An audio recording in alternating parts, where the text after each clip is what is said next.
અમરેલી શહેરમાં કામનાથ સરોવર ખાતે કૃત્રિમ કુંડમાં ભક્તિભાવપૂર્વક ગણેશ વિસર્જન કરાયું હતું। અમરેલી શહેરના કામનાથ સરોવર ખાતે બનાવવામાં આવેલા કૃત્રિમ કુંડમાં ભક્તિભાવપૂર્વક ગણેશ વિસર્જન કરાયું હતું, જેમાં શહેરભરના શ્રદ્ધાળુઓએ ભક્તિ અને આદર સાથે બાપાને વિદાય આપી હતી। ગણેશ વિસર્જન દરમિયાન Amreli fire and emergency service team દ્વારા ચુસ્ત બંદોબસ્ત રાખવામાં આવ્યો હતો, જેથી કોઈ અનિચ્છનીય બનાવ ન બને અને સુરક્ષાના સઘન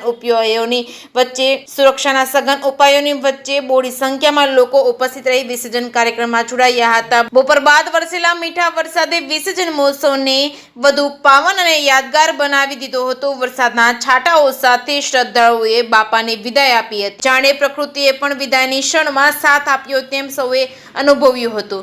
જેકેસી ગુજરાતી સાથે જૈનિક સુજિત્રા અમરેલી। જય હિન્દ। એસપી સરતેજા ઇન્ચાર્જ ફાયર ઓફિસર અમરેલી। આજ રોજ માનનીય કલેક્ટર સાહેબ શ્રી અમરેલીના જાહેરનામા અન્વયે fire and emergency service Amreli દ્વારા કામનાથ મહાદેવ મંદિરના પાટાંગણમાં કૃત્રિમ કુંડનું આયોજન કરવામાં આવેલું છે, જેમાં શહેરના તથા તમામ પંડાળોના ગણેશ મૂર્તિઓનું સુચારુ રીતે વિસર્જન થઈ શકે તેવી વ્યવસ્થા ગોઠવવામાં આવી છે। અને